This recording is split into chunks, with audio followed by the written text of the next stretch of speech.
love neighbor, and social unrest will not take place no more. It'll be sure, there'll be perfect happiness for 1,000 years. That's what the Spirit is going to promise. And almost like the Garden of Eden created all over again. And now we find that a lot of preachers are preaching the great age of glorious new age of victory, victory over wars, victory over social unrest, victory over famines, and victory over all kinds of... and he used the words New Age to describe what was coming. It would be a glorious new age, yeah. And this is exactly what the movement is all about today. And he went on and said, as I said a little earlier, that as life on this planet becomes more and more difficult, and calamities will strike the planet more and more frequently, the spirits at that time are going to put all their effort to impress religious leaders, to bring before the masses of the earth the sacredness of Sunday. See? He will teach Sunday sacredness. And with the religious leaders, looking forward to 1,000 years of perfect peace on earth, they will put all their effort into it. Then laws will be passed by governments. One person asked, what's going to happen about people that don't believe in the Spirit's recommendation? The priest says, that's no problem at all. Laws will be passed by governments that will force people to go along with it, regardless of whether they believe in it or not. And he says the law enforcement officers will explain to people, make it clear that such a law is necessary to assure the well-being of all people. He says the laws will be passed with no effort at all. And then he went on and he said about the fact that the venerability of the sun, which in ages past was such an irritant to the Creator. All these great nations and other nations, the smaller ones, were all involved in sun worship. And in those centuries, the Creator found that teaching of worship of the sun to be a terrible irritant. And he said, it is going again to take place, but not in worshiping the sun, in remembering Sunday to keep it holy. He made a statement I will never forget. He says, by the observance of the day upon which the master, Satan, has placed the unction of his authority and power, see, he receives homage, regardless of whom people claim to worship. Isn't that something? So, can you understand now why I had 28 Bible studies in 1 week and started to go to church on Sabbath? And I never missed since until I became sick. The issue of a day of worship came up in that meeting. Was Sunday the only day mentioned? Well, you see, the priest mentioned, yes, about the fact Satan has chosen Sunday as his day. The Creator has chosen the 7th day of the week. Lucifer has chosen to call his day the first day of the week, Sunday. See? And regardless of what people claim to worship, worshiping God, the Creator, by observing that day, that particular day, they are bringing homage and respect. Now, at that time in your life, you were 20 years old or so.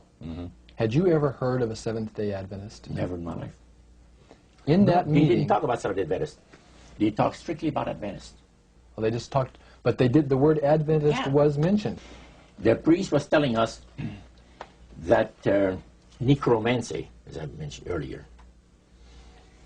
is the belief that the dead have entered into a higher state of existence, etc. And he says, for centuries, friendly demon spirits have worked diligently to establish and uphold in the religious convictions of all people the belief that man has an immortal soul. See? Then he boasted about the fact that the master was so smart in that he had deceived the whole world, even in this age of great scientific knowledge and understanding. Then one person put his hand up, and that priest says, yes, you want to say something? He says, what about the Adventists? You can't count them deceived regarding the state of the dead. And I got a question. What about, how come that they can't be brought under the great deception? The priest said, you're right. I apologize, says here, I made a mistake. When I said that all the millions of people living on the face of this planet, everybody, you know, was honoring the great master. I forgot the Adventists. There's so few in number when you figure the billions and all people, I didn't even think of mentioning them. So I'm sorry.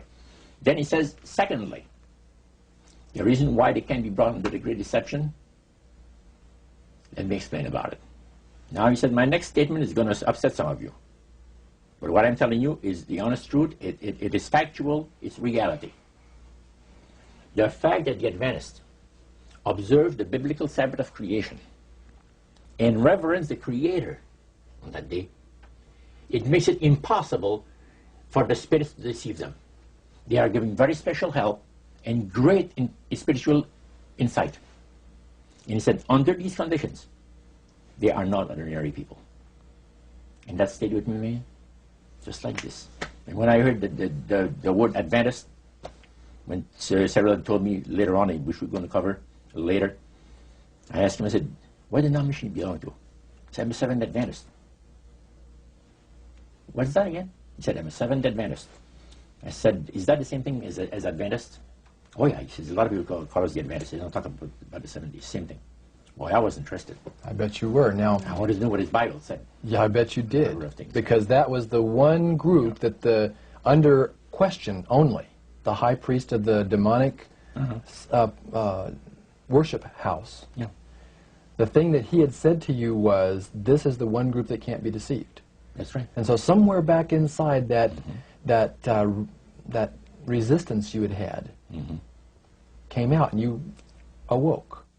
A few months later, that experience, unique experience, was instrumental in helping me make a decision for Christ. And also, I had no hesitation to join myself to God's commandment-keeping people because of the fact that I knew what kind of people they were. And after having had 28 Bible studies in 1 week, I started to keep the Sabbath, you know, forever. But you see, the time that I had these Bible studies, 4 hours per evening, we started at 7 o'clock and finished at 11 o'clock at night. We had this Bible study similar to what you showed me the other day, that you have in your pocket. The Bible studies were about an hour. There were questions, and then you looked at the verses that they gave you in the Bible, and you had your answer. It was so fantastic. And the Spirit of God was really ministering to me the graces of redemption. Every moment of all those Bible studies was precious. Precious, precious, precious. Roger, at that time, your major language was French. You did not speak English, and all of this happened in the French language in Montreal. How long after you became a Seventh-day Adventist, or after you learned of Seventh-day Adventists, did you read the book Great Controversy by Ellen White? Well, I joined the church. I first had the Bible studies in October of '46. In April of '47, I was baptized into the church. In September of that year, Hilda and I got married. And the French church in Montreal gave us, as a wedding gift, the Conflict of the Ages series. And I had not read the Great Controversy up to then. But then you read it. Yeah. And what went through your mind when you read the book Great Controversy, thinking back on the experience you'd had maybe just a year or so before? That's right. What went through your mind? This person is inspired. This person has got knowledge that nobody else has on the face of the earth, except, you know, the Spiritists that I was mentioning, because it's so unique. Okay. Well, I find it very remarkable that they were willing to share the strategy that Satan is working on with this group. Of course, their plan was that it would never get out. That's right. Under seal of death. That's right. Their plan is that you don't have to worry about saying anything about the Great Master. Because as soon as anybody strays some, the spirits will tell the high priest right away what's taking place. They did with my Bible study by Wednesday night. I studied on Monday and Tuesday. By Wednesday night, the spirit counselor appeared to the high priest and says, you have one of your defectors. He says, that Morneau guy, you're going to get rid of him. scientists, the supposed spirits of the dead. He says, this is silly. And this man had been at the seance with you. Yeah, oh yeah. And he's telling you that it's silly what you've just done. So see, my wife, he says, goes to the seances because she gets comfort and she gets something good out of it, good feeling out of it. And she lives for what the spirits are going to see that the future is going to be like. To me, he says, I can't bother with this stuff. He says, I want power. I go right to the source of power. And he says, how do you think that I became famous the way that I am? Well, I said, you must have had some good luck. Well, he says, there's no such thing as good luck. He says, there's either some power working for you somewhere, or you don't get ahead in this world. Not in my type of occupation. So it went from there. We got talking about spirit worship. Did it intrigue you? Or did it make you want to find out more about what exactly he was talking about? Yeah. So he said the supposed spirits of the dead that you're talking with are demon spirits. They're fallen angels. They're beautiful beings. Just set it out, just like that. Oh, yeah. It didn't make you uneasy when he said they were Well, just it shocked you a little bit, something that you first hear mentioned to you. He said, you guys have got a great future ahead of you. Because we've been told, the high priest of our society, secret society, has been told that the master has very special plans for you too. Now, what did he mean by the master? Satan. And we were interested to hear more about it. And he told us, he says, look, we worship spirits. We worship Lucifer and all his angels. They're just as beautiful as they did before they were cast out of heaven. He says there was a misunderstanding in the whole thing, he said, among the inhabitants of the galaxies. And he says our master was misunderstood. And God did not bear with him like he does with people that make mistakes today. So we're in a warfare, good against evil. And we happen to be the evil ones, but we're not that bad. He says, I look at this business between the forces of good and evil. He says, you believe in one person believes in God, and everyone believes in Lucifer. It's like politics. So the great controversy is real. And you've heard someone talk about it that's on the other side. And to these people, they are sold to the fact that Christ will not return to this planet with power and great glory. He's going to abdicate all claims to the planet, because the high priest once said that Christ will abdicate all claim to the planet because he knows that it is lawfully and rightfully Satan's. And at that time, he says, Lucifer, you mentioned Lucifer a lot of times, but he mentioned Satan also. He says, the master, usually they like to talk about the master will resurrect his people from the graves. Now, George is telling you all this, or the high priest? George. Okay, when the evening wound down, and you're putting a cap on all that, you guys had consumed some alcohol. Yeah. And did you feel like that there was kind of a one-shot deal? You didn't know if it ever happened again? What happened after that? He said, no. I said, listen, guys. He said, I like to have you, he says, meet some of our people. What about next week, Wednesday evening? I'll pick you up at your place, and you're invited to one of our services. Services? Like a church service? Yeah, something similar to that. It's a testimonial to the spirits, about how the spirits have blessed your life. See? So, when we left there, I said to myself, this guy is half drunk. I'm not going to hear from him again, But it was true. Wednesday night came, he was there with his big Lincoln, step in, and we went to one of the most beautiful area of Montreal. And the place was a mansion. Now, a mansion is usually very large. We'll call this a small mansion. It was beautiful. Most beautiful place. Yeah. Roger, your friend George took you and Roland to this mansion where people worshipped the demons. Mm-hmm. What was it like there? What kind of people were there? Well, it was a big surprise for me, as I kind of made up in my mind an idea that they were going to be rough-looking characters. But as we entered the place, I was amazed to see that they were all very well dressed, well mannered, and that a lot of the people, as we were being introduced to people, were professionals, doctors, attorneys, a lot of business people. And see what they had a praise session to the gods, which is the spirit counselors, which are in charge of legions of spirits, of demon spirits. And they talk about what the Lord of their lives has done for them, because they call on particular spirits, like the god Nehushtan, which you read in 2 King about. The Israelites worshipped the golden serpent that Moses had made. Mm-hmm. Well, behind the spirit worship, behind that, they were worshipping the serpent. They were actually worshipping this spirit Nehushtan.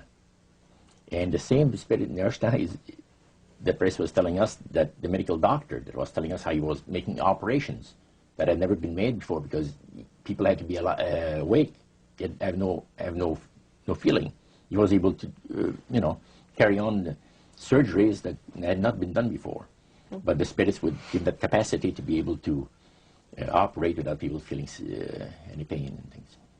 And also without no problem with the blood, because as he would cut his incision, because the incisions, everything open and with no blood running. Mm-hmm. So he could do the work that has not been done before. So. Now, I recall reading in your book that at this praise worship service they had, they would sing hymns. Why would they sing hymns in a demon worship? Yeah, this was kind of a big surprise to me when that took place. The priest said, "Hey, let's go down to the worship room of the gods and have a praise session, a singing session." So we go down there, and what did you think they pass around? Church hymnals, Christian church hymnals. And I couldn't believe this. I said, "What's his business?" So the priest says, "Well, now," he says, "for those of you that are new, let me tell you that this is the most feasible way," he says, "to please the spirits. It's to deride Christ and his people, and his church and all that." So they sing out of Christian hymnals. They didn't sing Christian words to the hymns, however. Well, they changed a lot of them. Mm-hmm. Yeah, and not for the good. It's a form of blasphemy. Yeah. Mm. Such as you see today in the rock music world. You see the entertainers; they have these crosses. Mm-hmm. Ladies got earrings, crosses. Mm-hmm. The guys got the cross. This is a form of blasphemy, a form of deriding Christ. You see, mm-hmm. Spirits cause the people to do that, to find pleasure in wearing this type of emblem, which is the cross is the emblem of the crucifixion of Christ to the Christians. So what were your impressions the first time you went down into that worship room? Well, it was, we'd been there maybe a half a dozen times, and the high priest told us after the meeting was over, he wanted to talk to us, my friend and I. So after most people had left, he says, "The master of my life has revealed to me that it is time for you people to become acquainted with the worship room of the gods." Well, we started to move toward a beautiful grand staircase. Beautiful. The banister was huge. It was massive. And the wrought iron work that they had done in it was super. The beautiful decorations on the walls. The chandelier on the first landing. See, that was the first landing. You go down about 8 or 10 steps, and then you had the first landing. It was huge and beautiful. The light arrangement was the nicest I had ever seen in my life. When we got into this sanctuary area, it wasn't very brightly lit, but everything was, magnified the beauty of certain things. Like a lot of the things were gold-plated, or gold trims. You see, the little altars where they had the spirits that had materialized, they photographed them, and then they had paintings made of them. And there was probably about maybe 100 of those around the place. Sort of like a shrine. Yeah, and underneath there was a little altar where you have incense and things that they would use in their prayer sessions and things like that, devotions to certain spirits. And some of the objects in there, the priest said, were solid gold. It was a unique experience to see that. So how did you feel when you walked into that room? I felt that these people had power, and they had a lot of it. Did that attract you? Yes and no. You had mixed feelings about it. I had mixed feelings about it. Yeah. Because to a certain extent, things looked so good and sounded so good to us. But you see, I'd been brought up in a Christian home where my parents had told us we were 8 children in the family, and especially the older ones, you know. My dad says, well, you know, if you get involved in wrongdoing, you're going to have to pay the price. There's always a cost for everything in this world. So this thought kept creeping to my mind. Just how far you go with these spirits before we start paying the price. See? So it made you just a little bit nervous. Oh, yes. But yet you kept going back. Oh, there was no way out. Because that's what we were told. You knew at that time. Yeah. So you were moving forward more on fear. More on fear, yes. Because the high priest said that the master had special plans for us in our lives. And that no one ever went into this society unless they were invited by the spirits. See, so that was made very clear. And he also expressed to us the danger, explained to us the danger of going against the will of the spirits. And he mentioned about this one man and his wife that live in a fireproof building in Montreal. The place burned right down within a minute. He was one of their members that had decided that, well, he wanted to think things over. He was not going to get initiated at a time that the spirit said he would like him to be initiated into the society.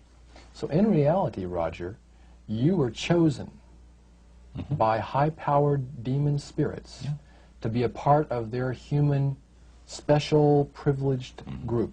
You see, these people in Montreal, the society, like the priest mentioned, there's thousands of spirit worshippers, you know, in different societies of spirit worshippers in this world. But he says, we are the elite.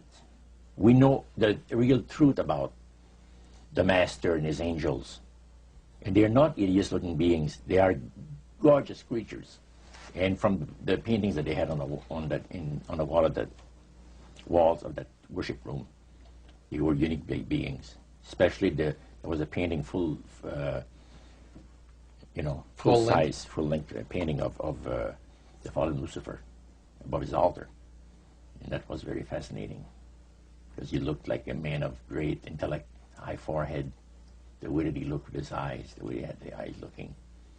It gave you a depth of perception of somebody that is very, very knowledgeable and powerful, yeah.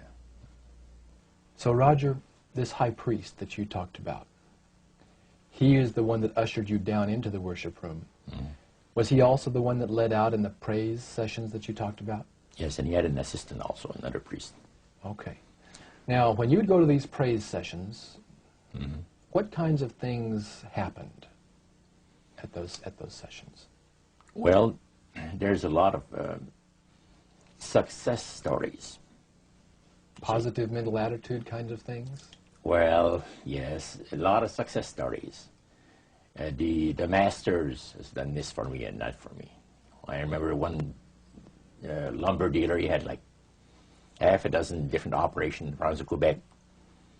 And everything that he touched seemed to turn to money. You know? And he was telling about it. And then there's this other person that was a clairvoyant that would work only for the wealthy people, only for the super wealthy. He says, I have the know-how, they have the means, let them pay. So he advised in business transactions. They would come to him and say, listen, I look at this deal that I might get, you know, this factory or whatever it is, because this person was interested in industrial real estate, see. And he would talk to the spirit, and then the spirit was audible to him. See, you could hear the spirit talk to him, but the man did not hear. So the spirit was telling him the clairvoyant what he called himself an astrologer, reading the moons and the stars, and you know. Now, what was the term you used for his title, this man? Clairvoyant. Clairvoyant. Oh, clairvoyant. Clairvoyant. Okay. Yes, and it was interesting. This person stood up and says, I had a nice little experience last week. And he says, the master, he says, they take care of you. This lady and her husband brought him, to this astrologer, a bundle of money. They said, this is the deal that you... And he works at only on percentages. Only on percentages. He doesn't work for set amounts of money. Only percentages of what the people are going to make. So he said, they brought me a substantial amount of money. And they were very happy with it, and I thought it was very reasonable. But then my guide, spirit, says, ask them when they're going to give you the other $1,700 that is really yours. And he says to the folks, I would like to know now, before we leave here, when will you have the $1,700 to give me? That makes up my part of, you know, rightful part of the deal. The wife fainted, and the husband says, we'll have the money for you within 24 hours. So that was this type of praise session. So he was thanking the demons for helping him to know that. Oh, yeah. Demon spirits, yeah. At what point did this demon worship start to affect you personally, Roger? Well, it wasn't too long that the priest mentioned to us that the time had arrived for us to start trusting the spirits and give the spirits a chance to work for us. And there was a number of gifts that you could choose from. See? And I used to play the horses, some. Not knowledgeable at all. I used to go to those bookies, you know, play the horse every so often. But I said, hey, I would like to be able to, for the spirit to instruct me on the numbers and the name of the horses that's going to win, you know, at Belmont or some other racetracks like that. Make myself a little money. So the priest says, it'll be given you. And sure enough, one night whether I fell into a trance or dreamed the thing, I don't know exactly what happened, but I saw 3 races that were really going to pay big.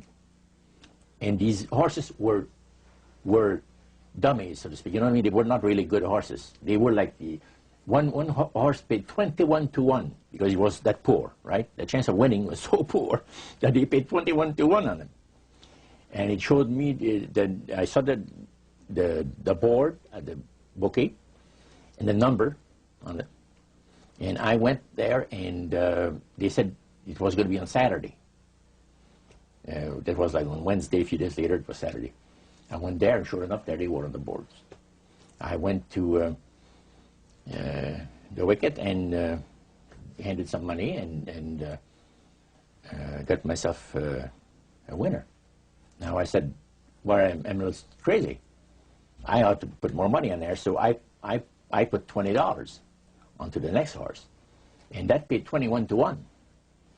So you know, I left there with maybe $400 or $500 in my hands, and I started to do that. In this case, I went directly down to the finest men's shop on St. Catherine Street, and bought myself a $200 suit. And in 1946, a $200 suit was... In 1946, people used to work at the RCA Victor, where I had worked before I went to the Navy, for $18 a week. Mm-hmm. And the good earners were $75 to $50 to $75 per week, you know, for laborer. So the demon spirits looked on you so favorably, they began to help you win in your gambling. Then I went to other bookies, you see. And one day, I am told of the man at the cage, where you do your bet, he says, my boss would like to talk to you. And he said, you go right through that door over there. Oh, sure. So I know the guy says, come on in. The guy's sitting behind the big desk, smoking the big cigar. So he says, you're Roger. I says, yeah. He got up and walked around me. He said, you don't look that smart. I said, what, sir? You don't look that smart. He said that you could pick horses that are winners when they're supposed to be losers. Where do you get your help? What do you mean help? I'm not getting any help. I just happen to go and, oh no. We've been watching you here, he says, for a number of weeks. And you always leave here with some of our good money. And I'll tell you, buddy, if you want a list of all the bookies in Montreal, I'll give you a list of them. But he says, I want you out of here. And don't show up again. Because somebody's going to put a, you know what I mean. I said, okay, sir, I won't be back again. So it's a tough business, being gambling. So even with the spirit's help, it was tough. Yeah. Well, it's stuff he's going to shoot you, yes. Yeah. The high priest would say a number of things to you when you were in these praise services, and you went to a number of them over a period of time. Talked about the issues of the great conflict. You've already touched on that a little bit. I want you to follow up on that a little bit more, Roger. Some of the things that you wrote in your book, Trip into the Supernatural, sounds a whole lot like what we as Christians today know as the Great Controversy. What were some of the things that he told you there? Well, he says that there is a great controversy going on between the force of good and evil, between Christ and Satan. And they always praise the great master, Satan, as a super intelligent being that he is, beautiful to behold, and if he ever appears to you, you won't be able to look upon him because it'll be too bright. It'll just ruin your vision. The high priest said he was in Chicago, and the Spirit appeared to him and said, Morneau and his buddy, George, has invited them to the service, and the fellow that is in charge while you're away says that he's going to wreck all the work that the spirits have done for the last few years to get these people into the society. So the high priest, which is in Chicago, picks up the phone and calls, and the spirit appeared to him, and he said the angel was so bright that he could not look upon him. And he says after he picked up the phone to dial, he couldn't dial the phone because of the fact that his vision was so terribly blurred by the light, the beautiful light of the bright being. And he asked, dial 0, and the operator came on, and she had to, dial for him. And they talk about many, many things in regards to, who's going to win this conflict. Any discussion about fire and brimstone? Yes. He says, the Bible people, talking about the Christians, they read in the Bible that, we're all going to land in a lake of fire and this and that. So that's baloney. He says the conflict is going to end peacefully. Christ is going to realize that he might as well abdicate the rights of this planet, take his few people on with him to his planet in the center of the galaxies, and we will be left with a master who will resurrect all his people that will be as numerous as the sand of the sea. See? And the master will rule forever and ever and ever. A happy people. And he named some of the people that's going to be there. I don't want to mention the names because they're known to history. Yeah. So that was quite impressive. Did you always feel, Roger, that these people were telling the truth? Oh yes, yeah. Yeah, they really had things down straight. But I was not satisfied with the answers. And there was something, and I understand now it was the Spirit of God saying, hold back, fellow, hold back. And the priest had talked about us thinking seriously about being initiated into their cult. Right. So they let you come to sort of take a look-see, but you can't go back for several months. Oh, yeah. It's not a matter of whether you're going to be initiated or not. It's when. Okay. You see? So they begin to press you for a commitment. So the priest said, look, fellas, I'm not going to pressure you into anything, okay? But I want to show you what the spirits can do for a devoted servant. We went downstairs, not through the staircase that I talked for the worship room of the gods, but at the other end of the building, went downstairs. And a number of times I'd gone there to the men's room and I heard these typewriters clicking like the dickens. Man, it's going. I said, why do we have a lot of people typing in there, in that room? Well, we went there that evening and he knocked and the man says, come on in. And there was all those typewriters moving along by themselves, typing at the speed that I'd never seen before. And not only that, the high priest says, I want to show you something clever. So he says, follow me. So we went around the table. There was like 2 long tables, and they had about 10 typewriters.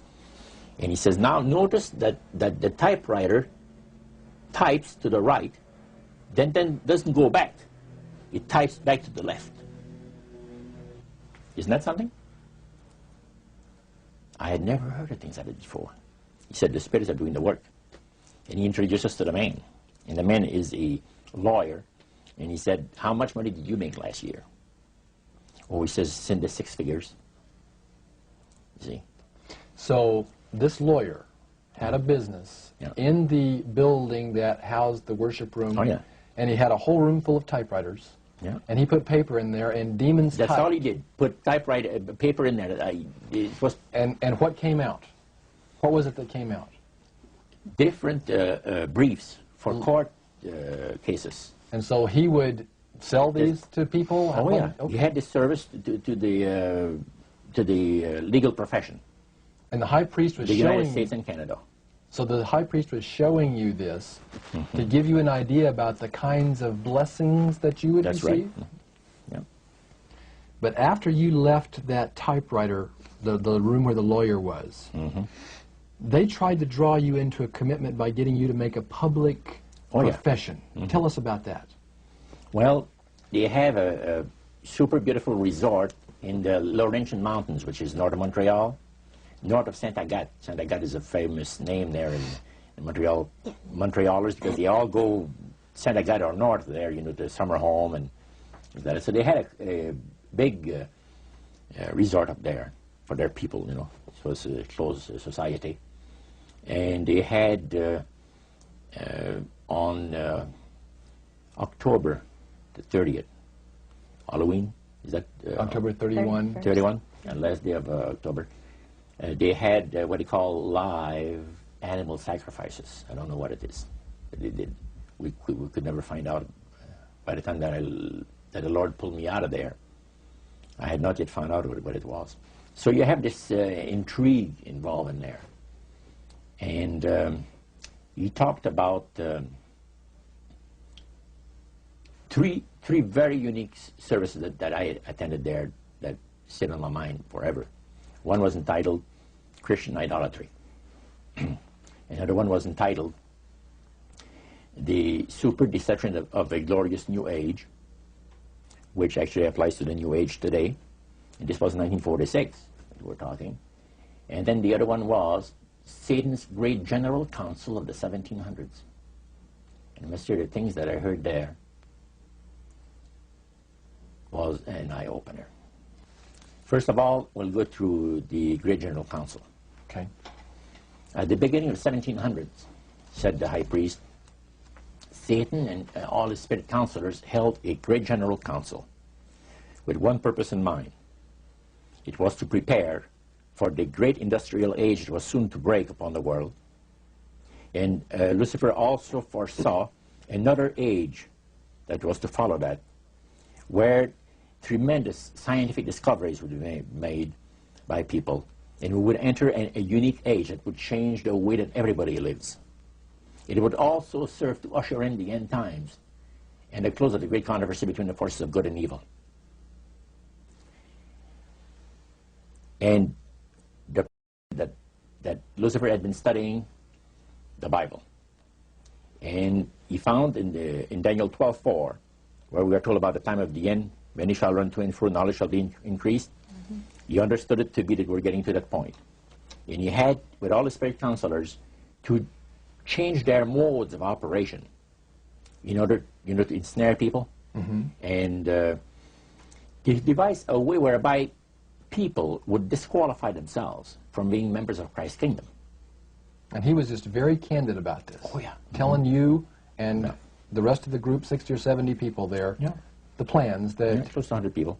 Lucifer had revealed to him. And by the time the council came to a close, they had three major policies that were going to be followed. First, they were to see to it that humans would be made to believe that Satan and his angels do not really exist. Because up to that time, you could walk down a street of Paris and you would have signs that would say where you have a soothsayer or, or a fortune teller of some type, and if you want to put a curse on someone, you could go and see this other old lady over there, the old witch, that's the way it goes. But now it had to change. Lucifer says, we have to make sure that people, humans, get to believe that Satan and his angels do not really exist. Roger, that's interesting because a recent research study report that I read indicated that in a national survey, I believe it's over 75% of people do not really believe in a real tangible devil. But there is one. Oh, yeah. Now, the next thing, the three parts policy that they had adopted there, the second one was to find a way of being able to get total control of people's minds. And that would be done by taking hypnotism out of the realm of the occult and introduce it as a new science for the benefit of mankind. So part of what the high priest told you was Satan's strategy to take total control of people's minds. They felt that by taking hypnotism out of the realm of the occult and introducing it as a new science for the benefit of mankind, they could then use people of great renown, educators, people of capacity, that would do great things, such as supposedly regress people in time to former lives that they had. And of course, after the session is over, the person would not know a thing about ancient history, and the person that she or he has talked about performing, certain deeds, we'll say 3,000 or 4,000 years ago.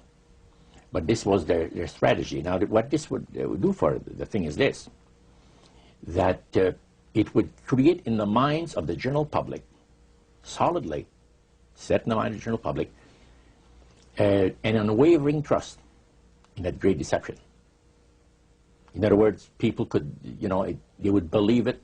This person was hypnotized, was regressing time to, former lives, and did this and did that, and no deception. Maybe Alexander the Great, we'll say, and some of his generals and people like that. And the person, after the session is over, comes out of hypnotism, and he or she doesn't know what she's talking about.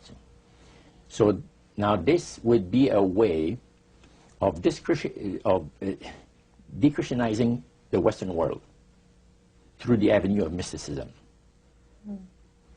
Now the time came when Lucifer decided that he had to choose a person to initiate this thing. And Franz Mesmer, which was an Austrian physician, was chosen. Because the priest told you all of this? Oh, yeah. Okay. Because he was most capable. Mesmer originated a theory called animal magnetism, later on named mesmerism. Mesmer was led by the spirits to believe, and this is what the priest said, was led by the spirits to believe that certain persons have a magnetic influence within themselves, so to speak, that would cause them to have great power over other persons, even to the point of placing them into a trance. And at that time, that was readily accepted by people in general, at the time that Mesmer lived. So people realize, you know, that some people get a capacity to put you into a trance. That's the way. Now, by the time that he died, in 1815, a lot of the physicians in Europe were using hypnotism as a means of anesthesia. Now, hypnotism is the same as mesmerism? That's right. Okay. So mesmerism that's been developed to a higher degree of refinement. And the priest went on saying that the plan of Satan to deceive the human family this way, he says, is the most intriguing thing to his mind. And he went on saying how it was going to be brought about. He said that a fellow by the name of Darwin and another fellow by the name of Thomas Henry Huxley would be used by the spirits because in their childhood they had been hypnotized by medical doctors. And they figured that they would be real good subjects to lead the people into this belief that they had, that Satan wanted to bring into people's lives. Now, what were those 3 points again, Roger? The 3 things were, number 1, that they did not want Satan did not want the human family to think that he or his angels existed. Right. The second point that you made had to do with taking control of people's minds. That's right. The third point was what? Was to destroy the Bible without burning it. Okay. See? And what was his strategy on that? On that, it was very interesting. Because after the Great General Council, it was decided that Satan would tutor Charles Darwin personally in setting up the principles of his theories of evolution. He was tutored by Lucifer himself, fallen Lucifer. And at that time, it was understood, Satan and his spirit counselors understood, that if a person was led to believe in the theory of evolution, it would, in his life, destroy completely the creation week of the Bible, the fall of man, and the plan of redemption. It would do away with it. In one fell swoop. Yeah. Now, he made a unique statement. He said that according to the spirits, anyone that teaches a theory of evolution is considered to be a minister of a great religious system. See, they call it the religious system, the theory of evolution, because it is a system of schooling people and getting them to disqualify themselves from being members of Christ's kingdom. And he said that every teacher of that theory is recognized by the spirits as a person of great value and receives a very special unction from Satan himself, giving great power to induce spiritual blindness, to convince and convert. 3 capacities are given to those teachers of the theory. Then, that's not all. The priest says that Satan considers the teachers of the theory of evolution to be so valuable to him that in the sight of all the inhabitants of the galaxies, he assigns a retinue of bright, beautiful angels to follow that educator all the remainder of his life. And that in the sight of the inhabitants of the galaxies is the greatest honor that he can bestow upon his workers, upon mankind, and to, until the controversy is finished. That was quite enlightening. Now, the high priest was talking just sort of like a preacher would talk up front. Was he enthusiastic? Did he seem like he had bought into this and was excited about it? Oh, yeah. He believed it 100%. No question about it. Everything. Why would he be so excited about spirits trying to deceive human beings? Because obviously out of this council of the 1700s, deception was a major part of the strategy. Why? What he says is deception. It's like politics. You know, you believe in one candidate, you believe in one candidate, the other person believes in the other candidate, and they're fighting to get you know, the position, and it's just a matter of who's going to be the smartest. And with Lucifer, the fallen cherubim, he's very smart. He's going to win, and Christ's going to abdicate the rights of the planet. He's going to resurrect his people, have established his kingdom that lasts for ever and ever. God won't be able to destroy him because it would be against God's, the Creator's nature to destroy Lucifer in the fire. Beside that, he said, spirits now, even spirits, have the capacity now to outlive fire. He says, you don't believe it, go to India or some of those countries where they have firewalkers. And it's done by the power of demon spirits. These people are energized by demon spirits, so they can walk on those hot coals without burning themselves. And this is what the high priest said. And he says, if you want to use fire, they can use it. It's not going to burn anybody. So that's the way they believe. So this high priest was almost talking to your group in an evangelistic fervor. Oh yeah, because he figures that he's going to be one of the higher ups in the great kingdom. Okay. Now, of the group that was there that night, 60, 70 people, I think you've mentioned before. Yeah, it varied. How many of those were people who were hardcore members, and how many of them were new inductees? Well, we were the only two youngsters there, so to speak. You and your friend. And how old were you at that time, Roger? I was about 20. 20 years old. Mm-hmm. Yeah, 20 years old. Did you have a feeling of awe over the fact that you had been chosen? Yes, in a way. And then I got thinking about this. When am I going to have to pay the price? The cost. My parents had brought me up like this. If you get involved with evil, you're going to reap what you sowed. So you want to be upright in life. And if you associate with evildoers, they'll probably land you in jail or somewhere else that you wouldn't want to be. So there's always a price to be paid. So you had that little something maybe instilled by your mother and father a long time ago that kept you from making that full commitment. Now, one of the things that really amazed me and shocked me and made me sick at heart is when the priests talk about Christian idolatry. What is Christian idolatry? The priest mentioned that word. Yeah. Tell us what he said, Roger. He said that Christian idolatry is the most grandiose or great deception that has ever been brought upon the human family, upon mankind.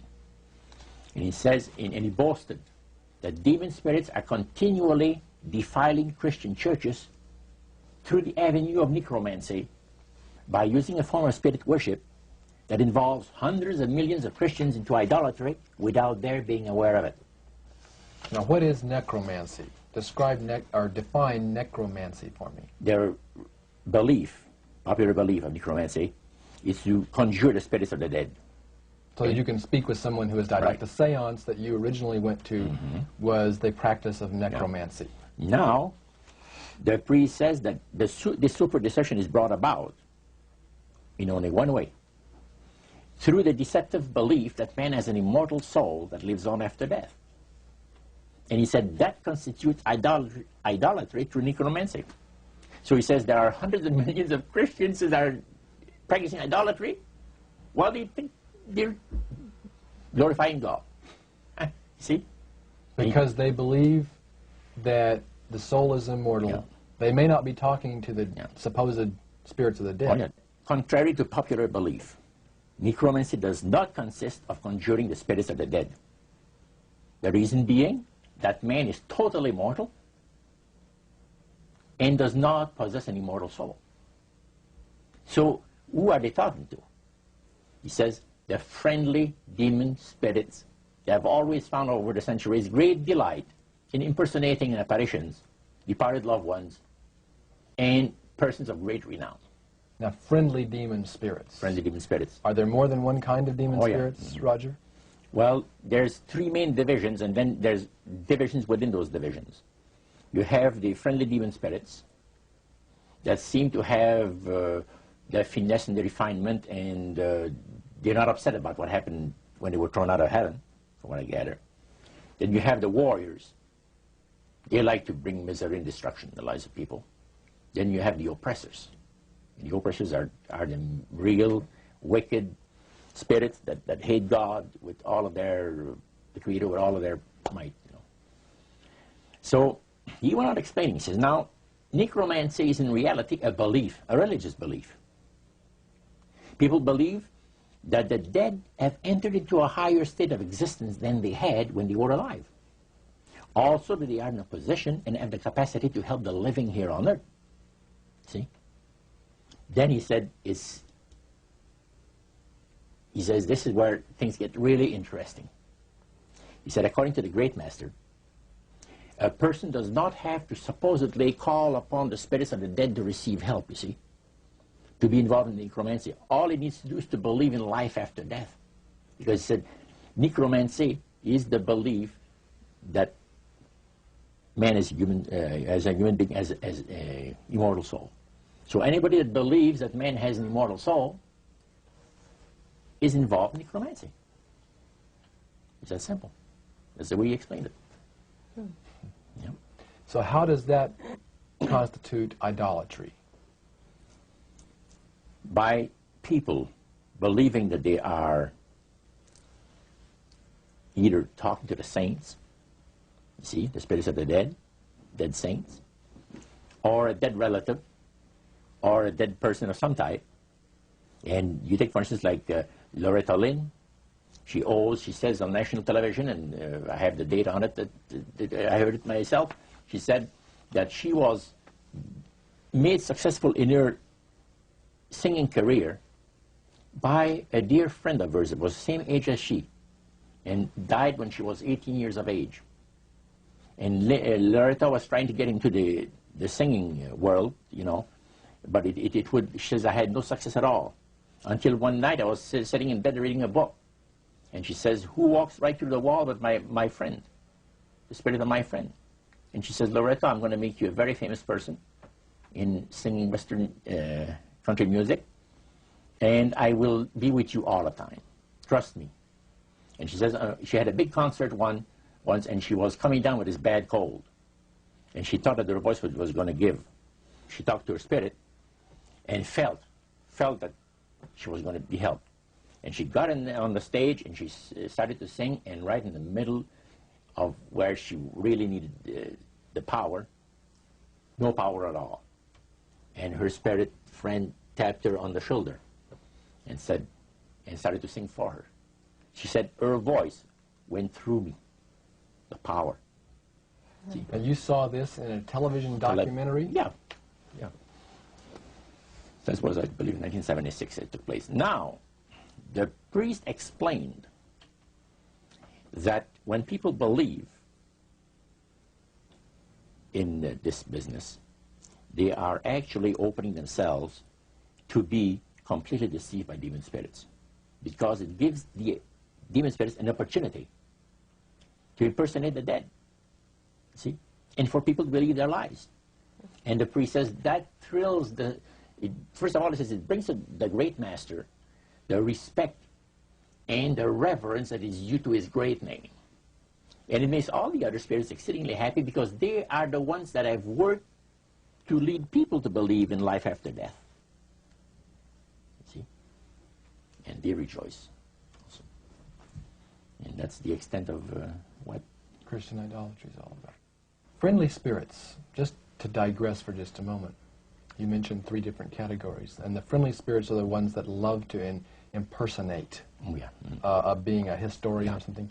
We specialize in that. In your experiences in the praise services or in the worship room or the other places where you were, any of the places you were, did you ever witness an event where necromancy or even something that would be popularly called channeling today took place, where you actually heard the voice of someone in response to someone's questions? Yeah, a number of times, but there was one time in particular that fascinated me because it was unique in one way. The priest told us that there was a French historian that was affiliated with Montreal, University of Montreal, which is a French university, and the English university is McGill. So the University of Montreal is the French university. And this man was from Paris, but he's affiliated with the university. And he wanted to have some details in regards to Napoleon Bonaparte and one of his generals. So, by the way, there are also, in other parts of the world, elite spirit worshippers like the group that we had in Montreal. And he mentioned there that, he said, you guys are fortunate when my friend and I went in, because you're right in time to see something very interesting. My friend there is having his devotions in the worship room of the gods, and he will use a trance medium to converse with certain demon spirits that will inform him in regards to ancient history about Napoleon. And sure enough, we went down there, and somebody came up and said he's ready for the session, and we went down there, and he said he would need 3 people. You would need 3 people, but he wanted 5 people that volunteer to be the channel for the spirit. Okay, so three of them were chosen there, and the others went back and sat down. And the man shook his head like, a little bit like this. His eyes went glazed, and he stayed at it for a half hour. And the spirit spoke to him. He said, I'm a spirit counselor, and what would you like to know? And he had a clipboard, the historian, and asked him some questions. This historian was from Paris. Yeah. And he was wanting information. Some detailed information about Napoleon Bonaparte and one of his generals. And so he asked the questions of one of these human beings that was channeling. Oh yeah, the voice changed and everything. The voice changed of the person completely. Okay. And it identified itself as a spirit guide. Oh yeah, spirit counselor, yeah. Okay, a spirit counselor. And then proceeded to tell him all the events that he was asking, Yes. answer his questions? And there was a certain question that was asked, and the spirit counselor said, I will have Lord Remy and Lord Alphonse duplicate, in other words, the dialogue that had taken place. Oh, and the two other drama. Yeah, A little and the 2 reenactment. other men fulfilled what he was looking for. But the one thing that interests me is the mayor of Montreal, Camélien Hood. During World War II, at the beginning of the war, he was very controversial when it regards to the war effort. He would tell the French-speaking boys not to go into the armed service, see, because you're going to go and shed your blood for the British, you know, and we're their servants, so to speak, and all that, and he didn't want him to go into war, and they put him in prison. He was jailed for the length of the war for this. Now, the man said, I would like to have you tell me, to the spirit, to give me part of the speech that was given by Camélien Hood on the steps of the Montreal City Hall on a certain date. There are different versions of what has taken place, and you, Lord, would know the exact one. Now, the mayor of Montreal was still alive. Was still alive. And this historian is asking what was actually said at a speech. Yeah. Okay. The spirit counselor said, I'm sorry, I can't help you. All of my activities and my people have taken place in Europe. However, after my departure, our departure, other spirits will come and help you. And sure enough, the guy vibrated a little bit, and he's back, and he said, boy, how long? He said, 20 minutes, you've been used as a channel. So they, again, the spirit entered into him, and the spirit said that he was a spirit counselor that could give him the information that he was looking for. So again, it was given verbally, and it was the voice of Chameleon Hood. Now, how did you know that it was the voice? Well, because of the fact, you see, I was a youngster in those days, just about ready to go into the army. And Chameleon, we used to listen to the radio. We had no television in those days, so it was only radio and read newspaper. And all the speeches of Chameleon made and all of it was on the radio all the time. And in those days, they had no tape recorders, as we have now. So Chameleon would have to go to the Canadian Broadcasting Studio, where they made a record, a real phonograph record. And then they played it over and over, you know, for the rest of the day. So you listened to those as a teenager before you went into the army, so you knew his voice. So I knew his voice really good.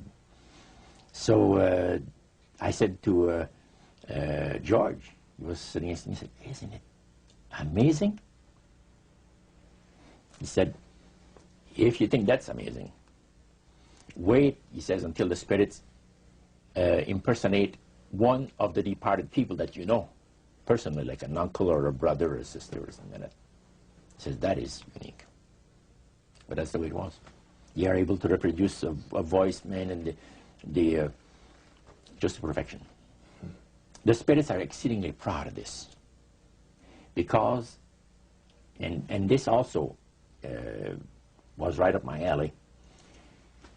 The priest said that as the times on this planet gets more and more difficult, and calamities of all kinds are striking the planet more and more frequently, demon spirits are going to impress people with the importance of Sunday sacredness. Roger, when I was a teenager back in the 1970s, I remember a song that came out talking about the age of Aquarius. Mm-hmm. And since then, we've seen the development of the New Age, and I wondered if back when you were involved in spirit worship, if they talked about New Age at all. Oh yes, it was a big thing that was coming up. One of the major deceptions of the last days. And the priest told us, we talked quite a while, and then he said, "Could I have a little bit more of your time? I want to do something very fascinating." He says, "The grand plan, the Master's grand plan for harvesting the nations, for harvesting the multitudes of the earth into his cause, just before the close of the great controversy between the forces of good and evil." So we continued, you know, after we expressed ourselves that we're deeply interested to know more about the activities of spirits. And he said, it's going to be done in a unique manner. This grand plan is going to take people are going to eat the stuff. Because he says, spirits, demon spirits, will declare themselves to be inhabitants of far distant planets in the galaxies that are coming to warn the inhabitants of planet Earth of the impending destruction of the planet, unless something seriously proper is done to avoid it. And he went on saying that they will claim to have out-of-body experiences. Are you familiar with out-of-body experiences? I've read about them. In other words, so there's some persons are supposed to be able to, you know, they believe in their immortal soul. Astral soul projection. Yes, right. Goes into different parts of the world and sees things and come back, and then they write all about it. You know. I've heard of that. So, due to the fact that the millions of the earth people believe in people having an immortal soul, it's just readily accepted when the spirits will, through a trance medium, converse with influential people of the land. You see. Now, what is a trance medium? It's a channeler today. What is known today as a channeler? Channeler, yeah. Okay. Shirley MacLaine's experience of getting involved with spiritism and with the supposed inhabitants of far distant planets in the galaxies, I taped the whole thing. It's 3 hours. And you were hearing the fulfillment of what this high priest had said 45 years ago. Yeah, exactly. So he went on explaining about the fact that the spirits will show themselves willing to give valuable guidance that will not only help people avoid the destruction of the planet, but it would cause them to enter into a higher state of existence. For instance, he said the spirits will promise, and this is a big word, promise, that if their recommendations are followed carefully, They will usher in a glorious new age of peace and prosperity. And there'll be, well, there'll be no more wars. See? There'll be no more famines.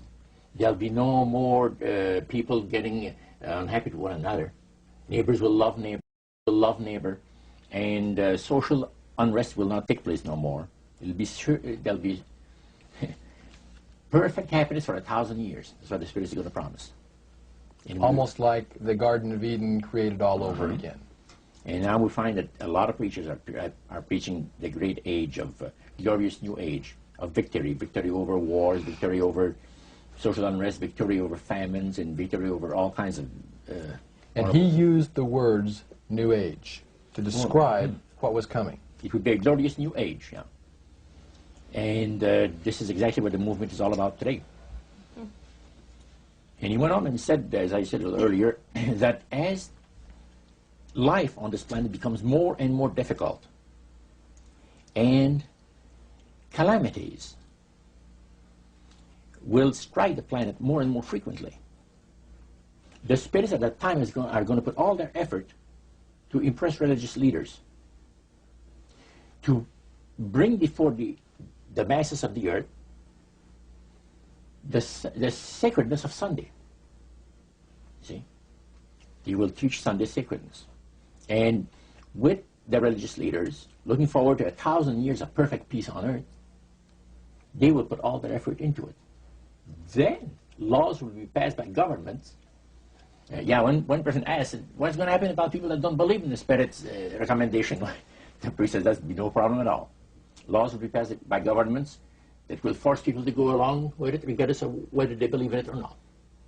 And he says the law enforcement officers will explain to people, make it clear that such a law is necessary to assure the well-being of all people. He says the laws will be passed with no effort at all. And then he went on and he said about the fact that the venerability of the sun, which in ages past was such an irritant to the Creator. All these great nations and other nations, the smaller ones, were all involved in sun worship. And in those centuries, the Creator found that teaching of worship of the sun to be a terrible irritant.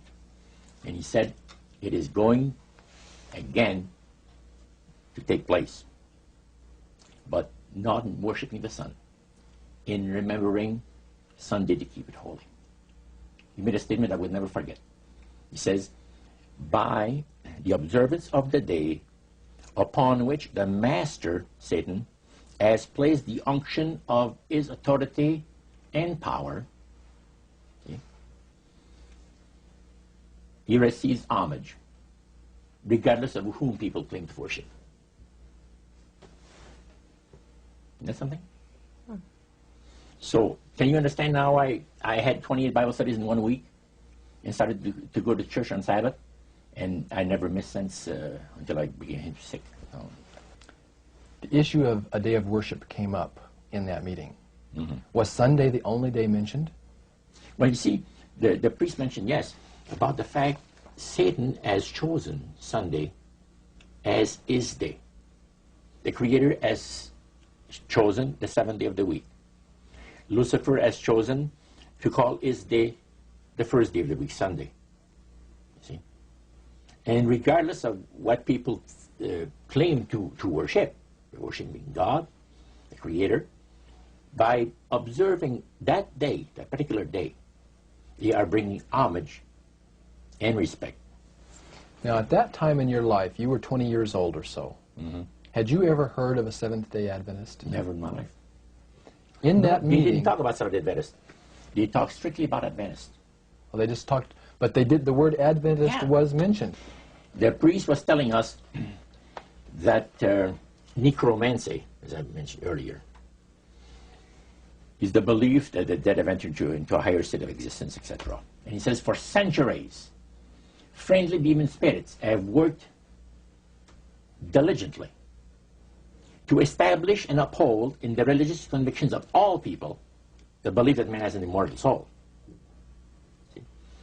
Then he boasted about the fact that the master was so smart and that he had deceived the whole world, even in this age of great scientific knowledge and understanding.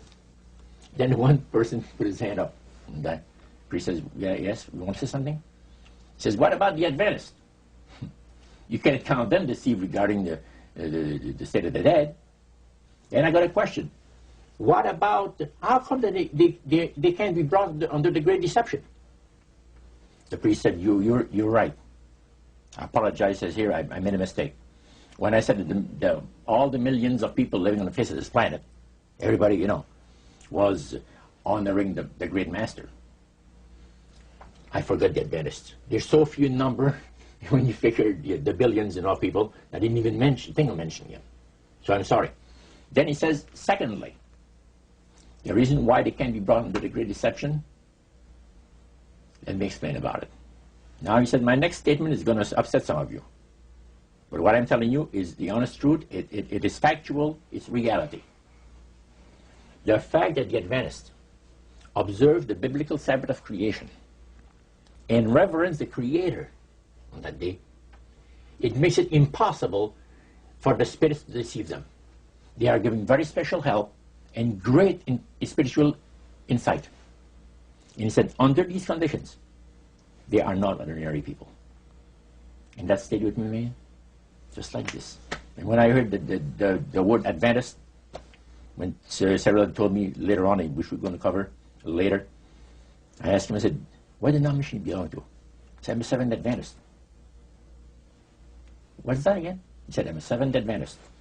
I said, is that the same thing as Adventist? Oh yeah, he says, a lot of people call us the Adventists. They don't talk about the 70s, same thing. Boy, I was interested. I bet you were. Now, I wanted to know what his Bible said. Yeah, I bet you did. Because that was the one group that under question only, the high priest of the demonic worship house. Yeah. The thing that he had said to you was, this is the one group that can't be deceived. That's right. And so somewhere back inside that that resistance you had came out, and you awoke. A few months later, that experience, unique experience, was instrumental in helping me make a decision for Christ. And also, I had no hesitation to join myself to God's commandment-keeping people because of the fact that I knew what kind of people they were. And after having had 28 Bible studies in 1 week, I started to keep the Sabbath, you know, forever. But you see, the time that I had these Bible studies, 4 hours per evening, we started at 7 o'clock and finished at 11 o'clock at night. We had this Bible study similar to what you showed me the other day, that you have in your pocket.